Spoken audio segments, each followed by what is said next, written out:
tonight. A lot of you know him. He is a retired general surgeon who I think is probably busier now than he was when he was working. He's sort of semi-retired. He teaches botany here at Western, and he's really, I think of Russ as a tireless field person. He's out there, what you've told me, at least twice a week, looking at plants, looking at vascular plants, mosses, and liverworts, along with his wife, Karen. They've become real experts in those bryophytes. Russ also created the Gila Flora website, which probably most of you have seen. It's a really valuable resource if you want to learn plants in our area. So after his presentation, we're going to have time for some Q&A. And for those people who are joining us on Zoom, put your questions in the chat, please. So if you've seen Russ's presentations before, you know you're in for a real treat tonight. Please welcome Russ Kleinman. Thank you. Thank you all for inviting me. Talking is what I love doing. Karen can't stop me from talking at the house.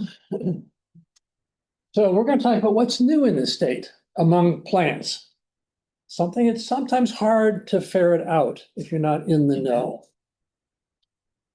A lot of these plants might look familiar to you because they're similar to ones that aren't new. But for instance, this light might look familiar to some of you from things you've seen around Silver City, but it's not the same thing. Likewise, if this were yellow, you'd say, oh, I've seen that before. So some of these are going to look a little similar, but they're not quite the same thing. We'll talk about everything on here except for this one. This is a fern that's been known from the state in various places through time, but it's never common in the state. And it's just recently been relocated or refound in Grant County over the last couple of months. Uh-oh. There we go. Okay, so what about this state record thing? How many new plants are found in this state each year? 15 to 20. And I didn't pull that out of the air. I called Kelly Allred, who you know is basically the man who keeps this kind of record in the state. So this is what Kelly Allred told me, that 15 to 20 new plants. Can you guys hear me in the back, by the way? Okay. So Kelly told me that 15 to 20 new state records are found a year. And he said that is actually down from a few years ago. He said it used to be more like 25. This is one we'll talk about in just a few minutes. And briefly, we need to mention a little bit. I always get asked what's native of what I'm going to talk about. And that's a little bit slippery when you talk about things you found once in the state, right? So first of all, there's about 10 different definitions of what native means. There's about that many definitions of what exotic means.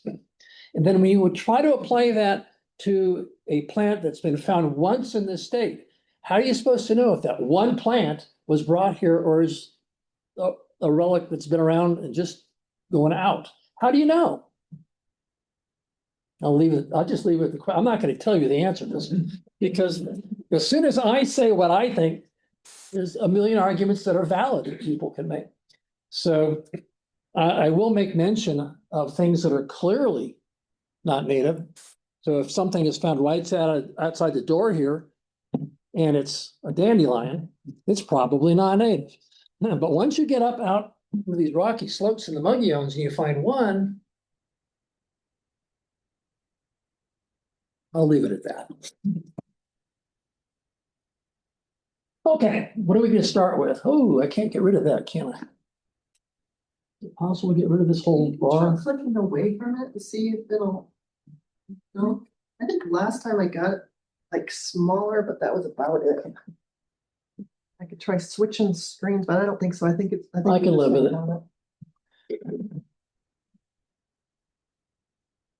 Okay. So this is Agrippina palpercula, which is all that's up there anyway. It means unaging poor. Now, what does that mean? Who named it? Why did someone name this unaging poor? That's about as hard to answer as exotic versus native, I guess. It's called the Santa Rita snake root, I guess.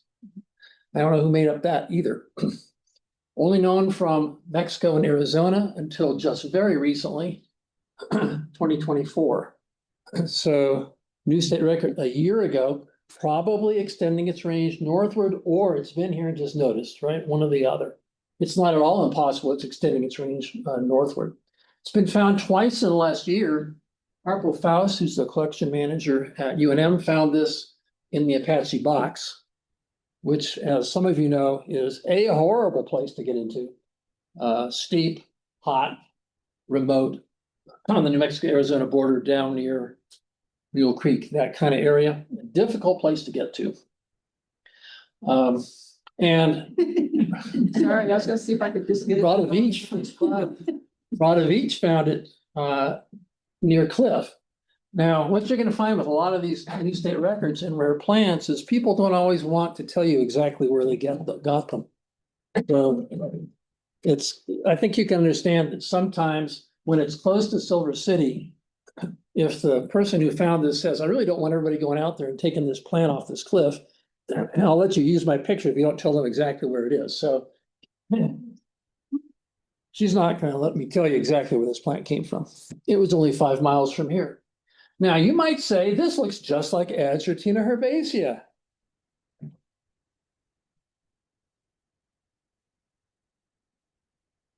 Uh-oh. I got to click it again. There we go. That's that plant. But you can see right away that the leaves look different. They're wider, right? So it's not the same thing that you know. So it's got these really narrow leaves. So if you want to identify this plant, it looks like our usual Adjuratina or snake root, I guess. It's got these narrow leaves and it's got really small flower heads compared to what you're used to. These are itty bitty compared to our normal Adjuratina, our usual one. Here's our usual one. Did I skip a slide there? I wanted to show you this. Oh. You can drag it away if you need So, to. well, I can do it. So here, if you will, are the fruits or the seeds, so to speak. And you can almost see that the seeds have no hairs on them down here on the brown part. So down here, they're hairless. If you look at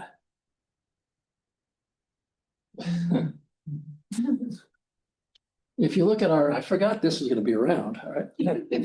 If you look at our more normal Adjuratina, you can see that the leaves are broader, the veins are almost dug into the leaves. There's more tooth to them. These flower heads are substantially larger. And if you look here on what you can see of the brown part of this fruit, there's hairs on this and there isn't on the other one. So it's clearly not the same species. That's Adjuratina purpuricula. What's the species epithet for the new one? Yeah, you can't see it, I think, because of where that bar was. Let's see if I can. Purpuricula. There it is. Oh, Purpuricula. Okay, thanks.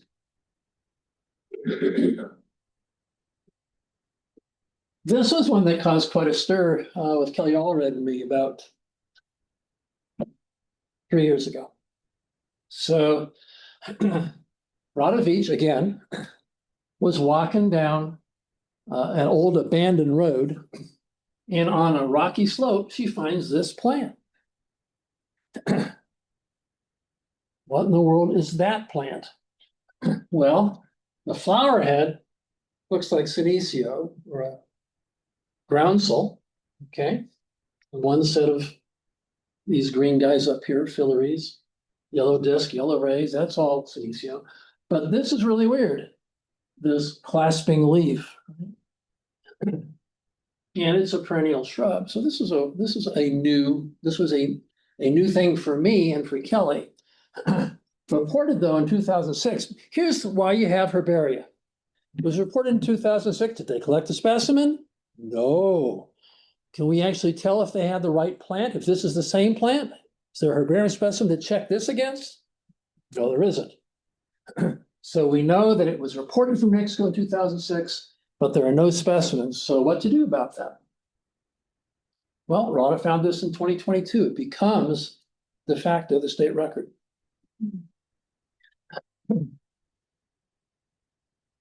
And note, again, perennial.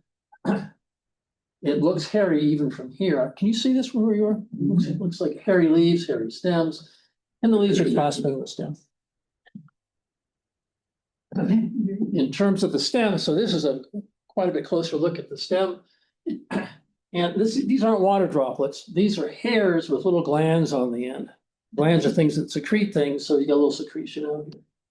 So glandular hairs. This is also something that not too many of our senecio do, known senecio. So that's senecio perii. What are some of the lookalikes? What can you confuse this with? This is a common plant. This is gumweed, Grandilia arizonica. It's Grandilia arizonica variety Neo-Mexicana, so we call it New Mexico gumweed.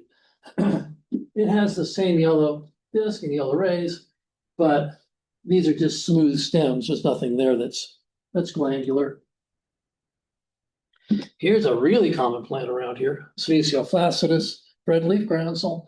But these leaves are almost hair thin, at least the segments of them.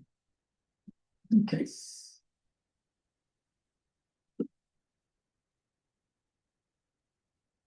Here's a plant that Andrew Tree found. Andrew is part of our Silver City Flora group. He found this plant down on San Vicente. Never seen in New Mexico before. Pretty good, San Vicente Creek. Not a native plant as far as we know. If I turned that yellow, you'd say that grows in my backyard in the spring, the early spring, right? Smoking eggs, I think what most people call it. Now this is called earth smoke. Fumaria valantii, I named after I think a French botanist. There we go. The leaves look the same as our Fumaria, our yellow guy. The flowers here are purple and they're washed out in this view. They're actually a nicer purpler than this. This has a different fruit. The fruits here are spherical. On the ones we get in our backyard, they're elongate. What does it look like? It looks like this. Your cordalis, not Fumaria. So you guys have, at least some of you have seen this in your backyard, I'll bet you, as it grows in our backyard. That's our brick wall.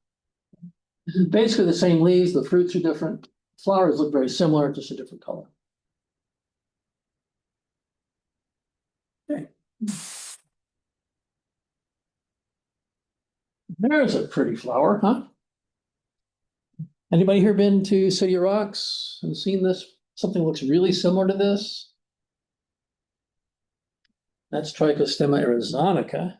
That's out there. It looks really similar, but it has really long filaments and stamens. This one's called Glade blue curls instead of Arizona blue curls. Rada found this. Okay. Known from Texas and Arizona and the eastern U.S. So this is what Rada said when she found it. This one plant stopped me in my tracks, literally. I was wandering a dry stream bed, feeling sorry there was so little to see during this dry year. 25. Blue petals and bright blue, she meant anthers, made me scratch my head. It didn't match anything I knew. The plant was fruiting as well with plenty of almost ripe seeds. Let's hope there are more plants next year. But she said there was more than one. Still awfully nice looking.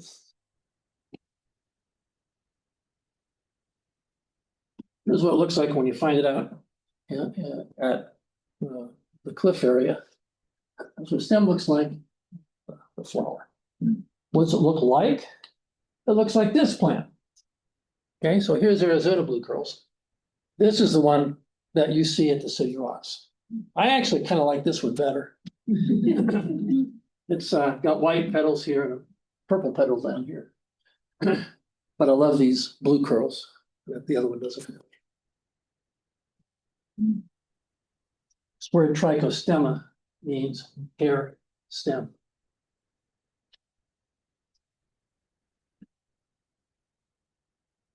Uh-oh. You probably knew you weren't going to get away without seeing a moss.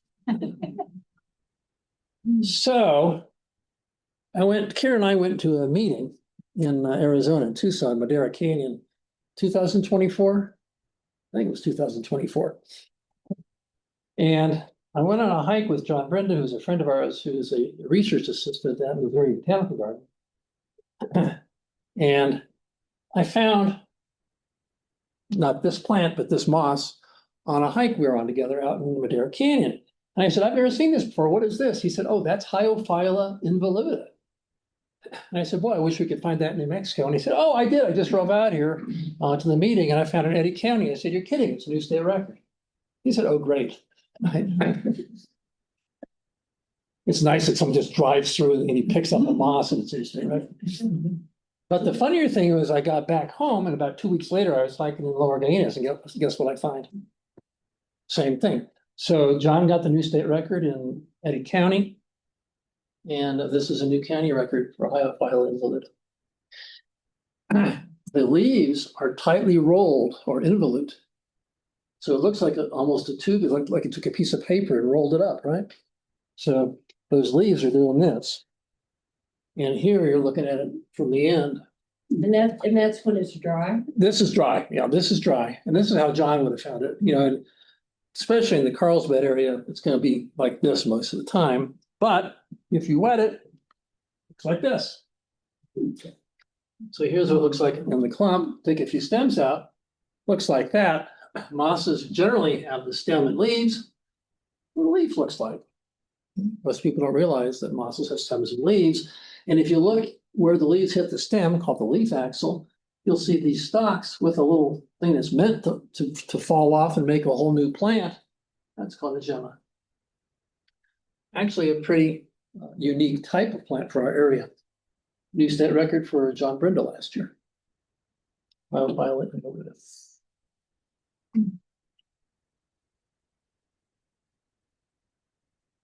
So here's a plant that we found out about in the literature in October 2020. So this is now 6 years old. Looks like an onion, right? But it's in a genus called Mowilla, which is kind of weird, right? That's a weird name. Mowilla, where does that come from? That genus name is over 100 years old, which surprised me. What happens if you spell Mowilla backwards? Allium. What's it look a little bit like? Now, some of you know Patrick Alexander and would say that's his sense of humor. But I can tell you, Patrick Cecilia now is not over 100 years old, but he did not name this genus, even though it sounds like something he would have done. He did, however, find this for the first time. So he reported this in the literature as Mowilla Lordsburgiana. He found it in the Lordsburg area. He misidentified it. This has happened to me. He misidentified it and then was corrected by an expert who said, that's not Androcephium, that's Mowilla. And sure enough, he found a similar Mowilla that he knew wasn't it, and he got to name it Mowilla Lordsburgiana. Cool.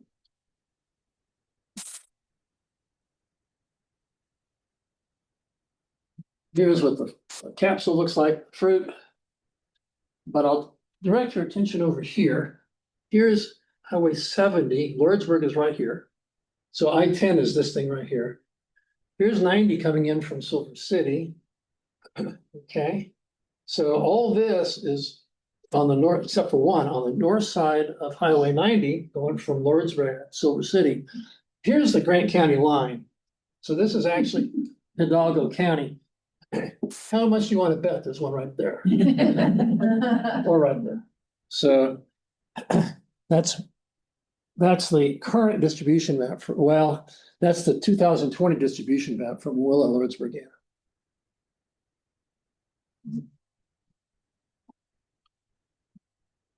There you go. Does kind of look like an onion, doesn't it? But one of the many things that separates it from a real onion is it doesn't smell like an onion if you break the leaf or break the stem. It doesn't have the same scent.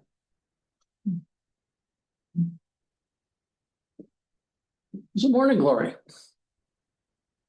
Kevin Keith is not here. So Kevin Keith and his wife Sarah Johnson live in Gila, live in Cliff.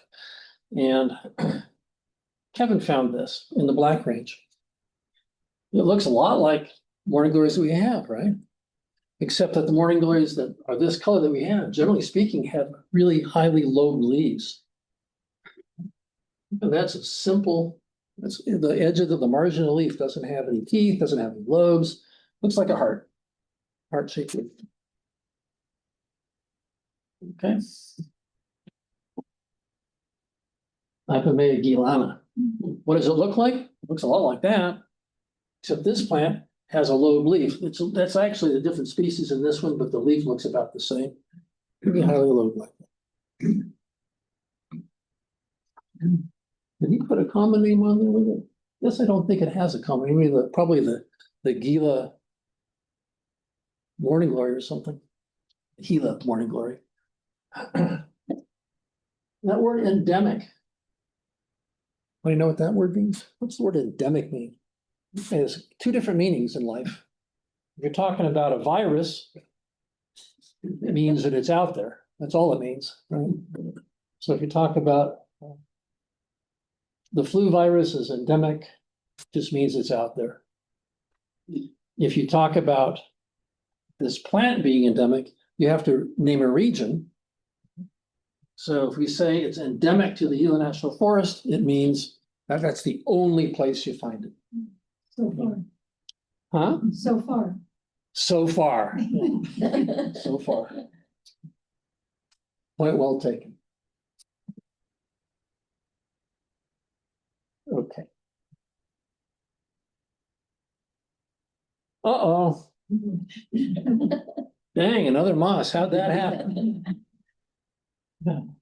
So back in 1995, Dick Worthington, who, as far as I know, is still the curator at El Paso. He's retired. Okay, well, was the curator at El Paso. And he was down along North Percha and found this moss. The only place in New Mexico it was known from for until last year, I think, until 2022 was North Percha. And in fact, it was found there again by John Brenda coming in from Missouri Botanical Garden. But up until 2022, up until 3 weeks ago, the only place it was known from was North Percha Creek in the Black Range. And how many of you just go off trail and poke around? How many of you wondered what it was like to try to drop off Ben Lilly into Cherry Creek? I would recommend you don't do that. The only reason I can recommend you don't do it is because I did that. But after I could show you my legs. They're really spindly though. They're all busted up with scabs right now. Because I went down and I found this down there. The very bottom, the very narrowest part of Cherry Creek on the rocks. Here's Herpetoneuron tokoi. The cool moss. What's the word herpetoneuron mean? What's herpetology? Lizards and snakes and reptiles. What's neuron in people means, gee, I don't know. What's a neuron in a person? A nerve, okay? So when we talk about mosses, nerve just means the midvein, okay? So that's the nerve of this leaf. See how it kind of snakes around up here? Herpetoneuron, snaky little midvein. And then we have tokoi. Anybody here from Georgia? The Toccoa Valley in Georgia. That's where this plant was described. So it's the snaky midvein moss of the Toccoa Valley. That's what that and it's easily identifiable. It has that look to all the stems. It has what are called flagellate branches, which are these skinny little things that don't look like the rest of the plant coming off. And it's actually also got these funny propagules, things that are going to make a clone. Were you specifically looking for that? Nope. You made that. I made several trips to North Percha looking for this, because I knew that Dick Worthington found it there. And I knew John Brendan had relocated 22, so I made several trips to North Percha looking for it. But if you're not new to the area, you know there was a big fire out there, and North Percha washed out, and subsequently has brushed in. So I've gone way up the North Percha drainage in the past, but I can't get anywhere close to that far now because it's so brushed in. John Brenda is a lot younger than I am, so he made it up there. I've been up there trying to get further up where I know this is, but I can't get there. So no, I wasn't looking for it. I blundered into this. Did I know what I had when I looked at it? No. If you want to know the truth, it was until I got it home and put this under this coat. I said, "Oh, look at that. I've been looking for you for a long time." Ah, here it is again. So down amongst these things that look like roots but aren't, these anchoring things called rhizoids, you have these little guys that are intended to break off and start a whole new plant. They call them tubers, and not really a tuber in the sense of a vascular plant. And if you look at how the cells of the leaf, so this is just a blown up view of this. So if you blow this up, higher magnification, you get this. And to me, this looks like double 4 dominoes all stacked. Who plays dominoes here? That looks like a double 4. And there's another one. So it's just like, it looks like, or maybe Roman legionnaires marching down the road or something. Got a funny look to it. Okay. Here's a forget-me-not. Rada found this one again. So in 2023, here's what she said. We have a forget-me-not in New Mexico. It's not in this area. It has flowers that look like scorpion weed. They're in a spiral at the end of the stems. This doesn't do that. So Rada said, I first noticed this plant in 2023, wrongly identified it as Mycoscopa scorpioides. That's the one that has the flowers at the end of the stem that curl up. That's the only one that's listed in Flora Mexicana. And again, a specialist got over and said, you blew that. It's the right genus, but it's not Scorpioides. It's one that you don't have in New Mexico yet, called Laxa. So she had a new state record. She got it in 2023. We found out just a couple months ago. Mycoscopa Laxa. This one needs water, so it only hangs out in marshy spots. And also, it's kind of a messy look to it. It kind of trails around and kind of crawls around a bit. It doesn't look like a nice upright stem. These flowers should look kind of familiar. I'll show you the plant that we have everywhere in the forest in a minute. I do want you to take a look at these fruits. Notice how smooth they are. That's going to be important. And so this is Mycoscopa laxa. And this is Acacia pinetorum. This is a plant that we have fairly commonly in the forest. I'm sure a number of you have seen this. It still has the same forget-me-not-like look to the flower, but it's more upright. It's not sprawling. And boy, the fruits couldn't be any more different, could they?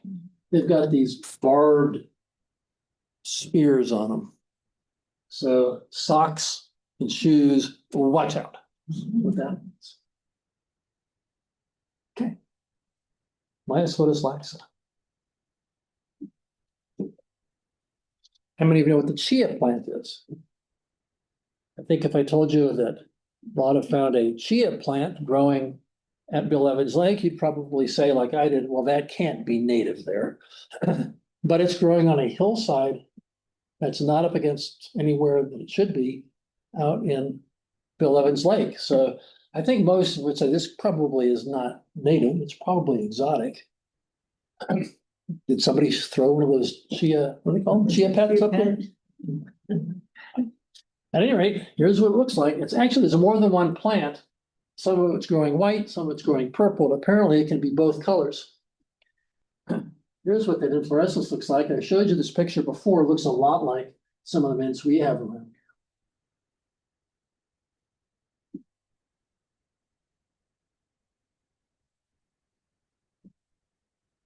Probably looks the most like this one, actually. This is Salvia subensiza, only this plant, only that big and pretty darn dainty.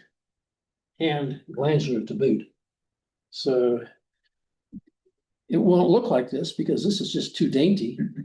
It looks like this also, but this is a big shrub. This is grown out in the muggiones. The flowers look about the same, but the habit is way different. Here's one where it looks kind of the same kind of habit, but the flowers are way different. So it's not Prunella vulgaris or Salvia pinquifolia. Salvia subensiza, it's Salvia hispanica. Salvia hispanica. We might be seeing more of this now. We're starting to see it.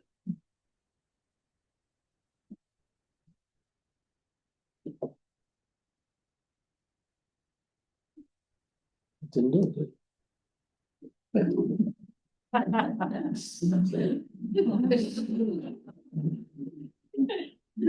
I thought that was appropriate. Question. We are done. I am done. Question. There's Rada Beach. Anyway. Who is Rada Beach? Who is Rada Beach? Rada would have been here tonight. I tried to get her to come here. She is a botanist, an amateur botanist from Gila. But she doesn't drive at night. If this were in the middle of the day, I think she would have been here. But she also is not a public speaker by any sense of the word. Not that I'm the world's most animated or experienced public speaker, but she's pretty uninterested in public speaking. So between that and not wanting to drive at night, I'm not sure how much that feeds into not wanting to drive at night. The other way around. She's obviously spectacular. She has an eye for detail that makes me look like a rank beginner. She's a spectacular botanist with a great eye for detail. She finds new plants fairly regularly. I will tell you that that's an Ethiopia that she found. I've walked by that plant, I'm sure, a number of times and just thought it was a normal plant, regular plant. And she looks at it and says, that's something different. So, the scary part is she's getting into mosses.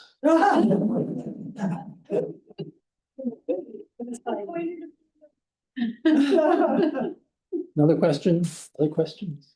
Russ, could you go back to the fake allium, the willa, whatever, because I wanted to see that slide again. Yep. Yeah, it looks a lot like an onion. Except So this narrative here, is that Patrick talking in? that's Patrick. Those are right out of his paper. Okay, You know, this is the introduction to this paper. okay. And So what- first he thought it was this. You know, I've never seen this either. Stephium umbrella. And where did you publish that? It was a funny journal, actually. Journal of Journal of Southwest Arid Lands or something funny like that. Okay. That's not I mean, exactly that- right, but good. That's.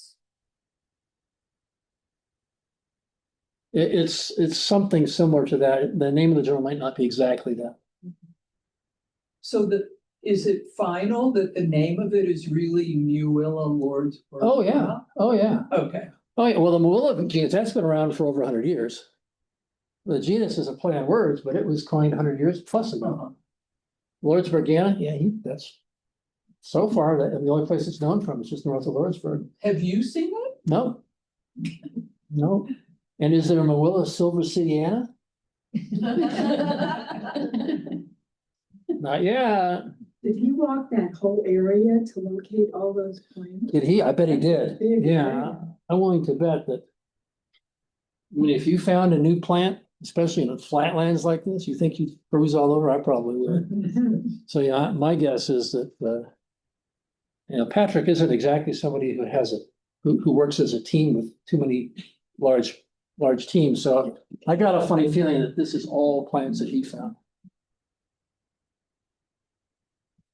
And I'm just guessing that he looked all over this part of Grant County too, but for one person to scour all that is pretty difficult. Yes, ma'am.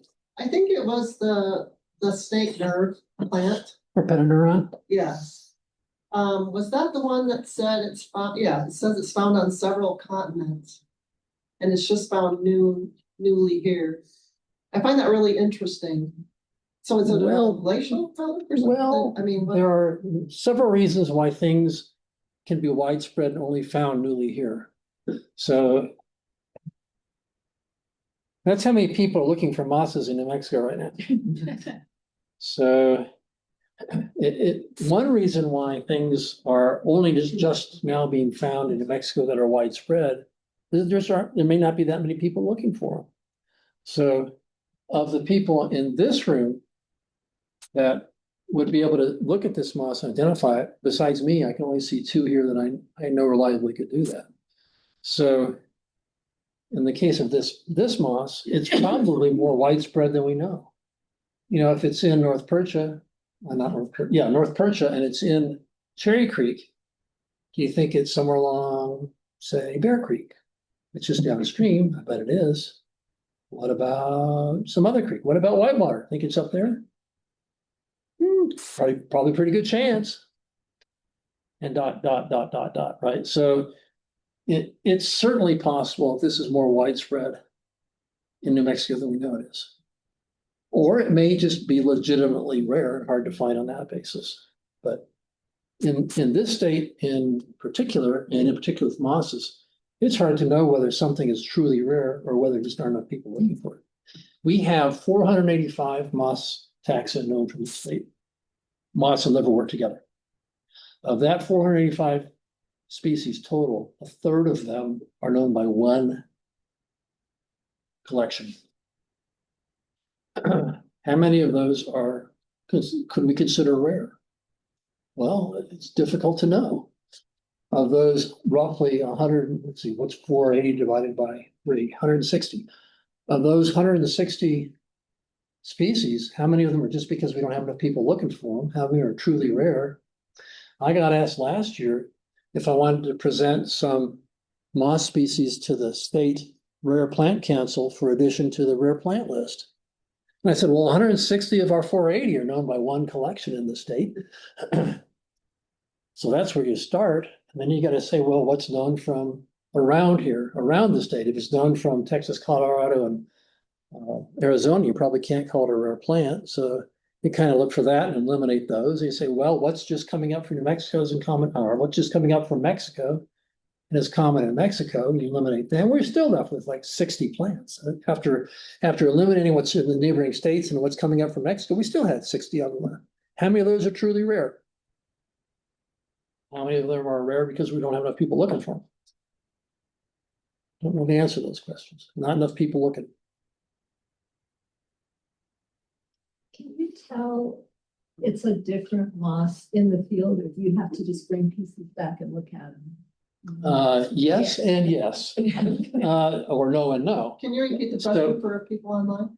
Say again? Can you repeat the question Oh, for people? So she wanted to know, what's your name? Diane. Diane. Wanted to know if we can recognize mosses in the field or if we have to take it to a microscope and use that to identify all these things. And the answer to that is sometimes or even most of the time, you can recognize them in the field, at least to family and sometimes to genus. Sometimes you get into species even just by looking at them once you get relatively good at it. But this one is rare enough. I didn't know this in the field. The only reason I knew this plant is because I did the photographs for you guys don't know this, but we wrote a book on New Mexico bryophytes a couple of years ago. And I did, actually, these pictures are from that, except for this one. Okay. So I had seen this plant only in a specimen. This is the specimen actually that Dick Worthington collected. So I had seen it only from that. I had not seen it in the wild, and this is not exactly what I expected. Dick Worthington's specimen was a bunch of individual stems scattered in a packet. It's about 30 years old, been bumped around a few zillion times. It was sent to me from, I think, Colorado. So it didn't look like this in the packet. I didn't recognize it. I had my hand lens with me. It still didn't look, you'd think that with this kind of look to it, you'd recognize it, but I didn't. And I had to get that one home. But there are a lot of them. Probably, I'm tempted to say most, but I might be overstating that you can tell in the field. So the answer is, you can tell some in the field, maybe a lot in the field, but you frequently can get to family or genus. Sometimes you just need to have the microscope you can get. If you can get that far, sometimes most of the time, you'll probably need a microscope to get the species. You do not have to be the world's biggest microscope rat to do it, though. Usually it's not that difficult, unless you get to what I had a couple weeks ago with when I was telling you about, where I thought we had a new state record, but did I tell you guys about that? No. So That was at dinner. that was at dinner. A little embarrassing. So I was fairly certain that we had a new state record going. It wasn't a moss that I collected. It was a moss that Harpo Faust, whose name you've seen up here. I was out on a foray with her and a number of other people. We were up near Chama in a really tight box canyon on private property, but with permission. And she, who's 35 years old and half my age, climbed way up the box canyon wall and pulled down a moss. And she doesn't do moss ID. So she sent me a box of 10 or 12 mosses and said, "Can you ID these for me?" Sure. I got them all identified except that one. I looked at it and said, "That is really weird." It looked like something in a family called the Leschiaceae, but beyond that, it didn't really match anything. I sent a set of 20 pictures to Kelly Allred, who is one of our partners in crime, and Kelly said, "I don't know, somewhere in Leschiaceae."